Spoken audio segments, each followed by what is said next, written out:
С 8 июля с ракетной атаки на Киев и Кривой Рог, с душераздирающей картины разрушенной детской больницы прошло 2,5 дня, и ситуация в целом прояснилась. Сегодня можно об этом говорить не эмоционально, но предметно.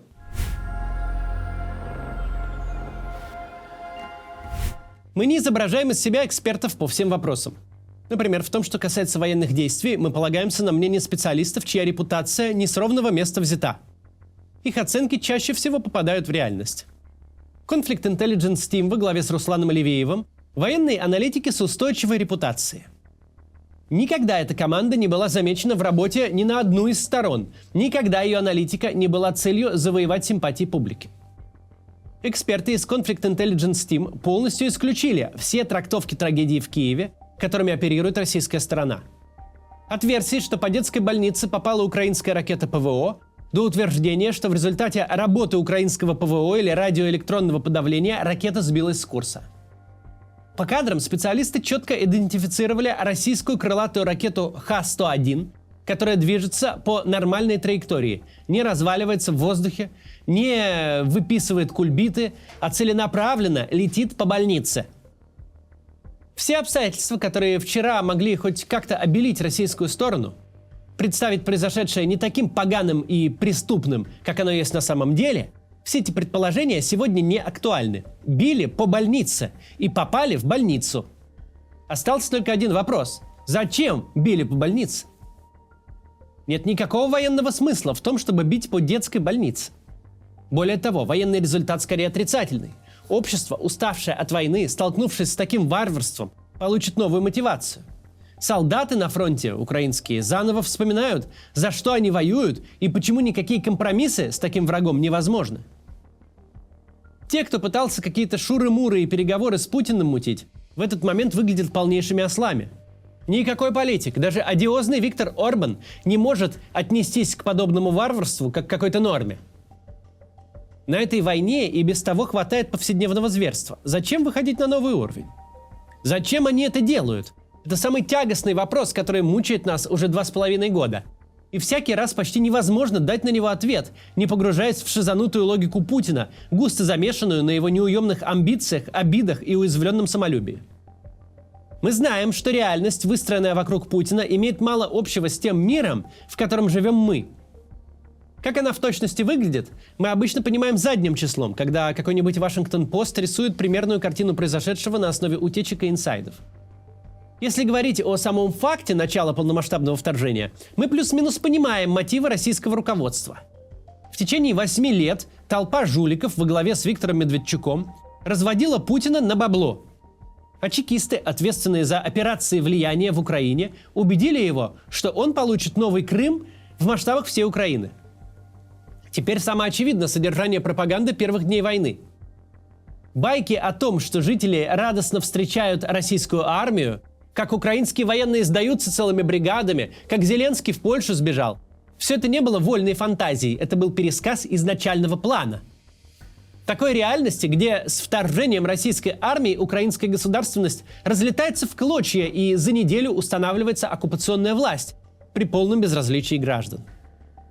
В этой реальности на вопрос «зачем?» есть рациональный ответ, чтобы повторить крымский феномен и задешево получить новую дозу поддержки и легитимности внутри России. В каждом следующем случае мы вновь безуспешно пытаемся найти ответ на вопрос «зачем?». Зачем покрывать убийц из Бучи? Зачем ставить знак равенства между армией, политическим режимом и конкретными преступниками? Ну вот такое в одной отдельной голове сложное представление о действительности и о верном поведении. Тем более невозможно точно определить причины или мотивы нынешней варварской атаки. Удар по больнице мог произойти по множеству причин. Мог быть абсурдной попыткой оказать политическое давление, в той же террористической логике, что и удары по энергетической инфраструктуре, имеющие целью закошмарить мирное население. Вполне мог случиться даже эксцесс исполнителя. В российском командовании хватает ограниченно вменяемых людей. Или разведка в очередной раз предоставила липовые данные, доложила, что в главной детской больнице страны лечат солдат ВСУ. Или произошла ошибка целеуказания, перепутали координаты. Или в самой ракете был производственный брак. Возможно, удар по больнице был политическим решением на уровне высшего военного и политического руководства. Возможно, это была трагическая случайность. Мы не узнаем ответа, пока Владимир Путин находится у власти. Но кое-что понятно уже сейчас. И это точно политическое решение. Никакого публичного расследования не будет. Российское государство врет с первой минуты и собирается врать дальше. Версия об украинской ракете ПВО официальная и единственная. Никто не собирается ее пересматривать. А значит, вопрос, на каком уровне принималось решение об ударе и принималось ли вообще, отходит на второй план. Врать и покрывать преступление или прекратить врать и провести расследование – вот это решение принимает один человек и несет за него полную ответственность. Это Владимир Путин.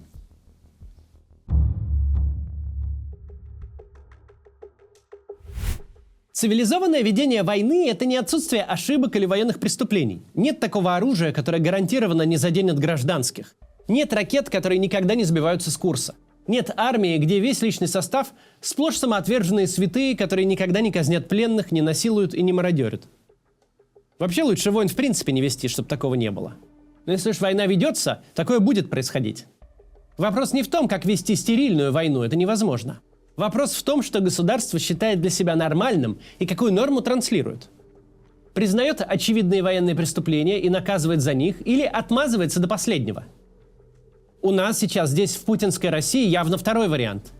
Единственное отличие эпохи Белоусова от эпохи Шойгу – пропаганда стала куда менее замысловатой и масштабной. Мы не видим классического отстрела тепловых ловушек, вбрасывания миллиона версий с целью свести публику с ума и внушить ей идею, что не все так однозначно. Теперь официальные российские медиа механически транслируют официальный пресс-релиз, где вся ответственность возложена на украинское ПВО, без особых фантазий и отсебятины. Не очень понятно, почему это так. Возможно, сменивший министра-пиарщика министр-оптимизатор решил подсократить поголовье спичрайтеров, которые кормились на выдумывании версий. Или причина в другом. Удар по детской больнице – настолько токсичная тема, что решено ее вовсе выдавить из паблика, а не городить вокруг развесистую клюкву. Факт в том, что целенаправленные кампании по дезинформации в этот раз не очень-то видно. Z-Telegram, похоже, и вовсе чувствует себя брошенным и предается людоедским фантазиям. Какой, дескать, мощный получился удар, устрашение, говорят они. Мы, мол, показали странам НАТО, что с нами лучше не связываться, пишут в Z-Телеграме. Как хорошо, мол, было бы, говорят админы провоенных пабликов, вторую порцию ракет прислать. Уже по спасателям. Z-Telegram в целом противоречит сам себе. С одной стороны, авторы тоже читали пресс-релиз Минобороны и дежурно повторяют версию о ракете ПВО. С другой, сладострастно упиваются кровищей и просят добавки. На любой войне гибнут гражданские, в их числе и дети. Если есть дальнобойное оружие, оно может ударить по детской больнице. Лучше вообще не бить дальнобойным оружием по чужим городам, не вести войн. Но когда они идут, так может происходить. Иногда это может быть чистым форс-мажором. Может быть и специальной операцией. Но публичное поле, где спустя 2,5 года войны стало нормой пообсуждать, как бы поубивать детей, то, что для удара по больнице ищут рациональные мотивы, какую-то цель, которую можно таким ударом преследовать, это не форс-мажор.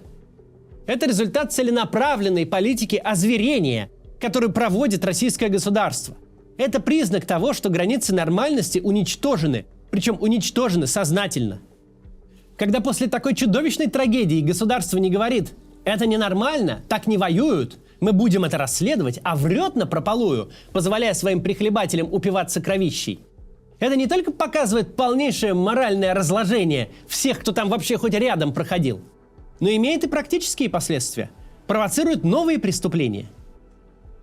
Государство таким образом позволяет ответственным за запуски и дальше не задумываться о том, что находится рядом с целью, кого они могут убить. Ведь никакой ответственности не будет. Попал в военный завод – молодец, промахнулся в детский сад – тем более молодец, закошмарил противника. Сотни тысяч людей сейчас ежедневно принимают решения, как стрелять, чем стрелять, куда стрелять, как вести себя с пленными, с мирными жителями. Прикидывают, что допустимо, а что нет. И государство всякий раз показывает, что тормозов нет. Оно дает понять, куда бы вы ни попали, это будет военный объект. Кого бы ни убили, он станет легитимной целью. Когда государство не наказывает, не расследует и даже формально не осуждает военные преступления, тем самым оно их поощряет. Поощрение насилия, сознательное воспитание в армии и обществе толерантности к любому насилию – практика не бесплатная. Практика не бесплатная для настоящего, когда армия привыкает, что единственная ее цель – это хоть куда-нибудь попасть. И любая, сколь угодно, неэтичная цель будет признана успехом. Практика это не бесплатная и для будущего. Любые войны заканчиваются. А после этой войны нам придется жить с теми людьми, кто стрелял по детским больницам, и с теми, кто радостно ставил лайки под постами в Z-телеграме, из которых лился восторг от вида окровавленных детей, больных раком. Мы часто говорим, что наше государство сошло с ума, но на таких историях это сумасшествие проявляется ярче всего. Российское государство сознательно поощряет в людях их худшие стороны, совершенно не заботясь о том, какими будут немедленные и долгосрочные последствия. В перевернутом мире, где поставить спектакль – тяжкое преступление, а атаковать детей – героизм, жить будет очень трудно и опасно. Несложно довести норму до такого скотского состояния, что насилие – самое желательное поведение. Отмотать все назад, заново объяснить людям, что есть приличия и границы, преступления и наказания, будет очень сложно и долго. Я хочу обратиться еще раз к тем, кто находится в этой системе внутри. По необходимости ли, из желания ли извлечь какую-то выгоду, или просто из страха выйти. Посмотрите, что происходит вокруг. Во что этот безумный режим превращает нашу страну? Какой уровень озверения представляется нормой и героизмом? Куда мы придем, если это будет продолжаться дальше? Работа в этой системе даже на политических позициях принято многие годы было считать просто работой. Мол, я не принимаю решения, я только исполняю. И вообще я занимаюсь экономикой, никуда не стреляю. Какой с меня спрос? Спроса, может, и никакого, но в зеркало-то утром смотреться все равно надо. Это ракета в больницу с раковыми детьми. Она в том числе прилетела потому, что очень умные люди продолжают работать на эту систему. Может, вам лично ничего за это и не будет, но не на все же можно смотреть так цинично. До завтра.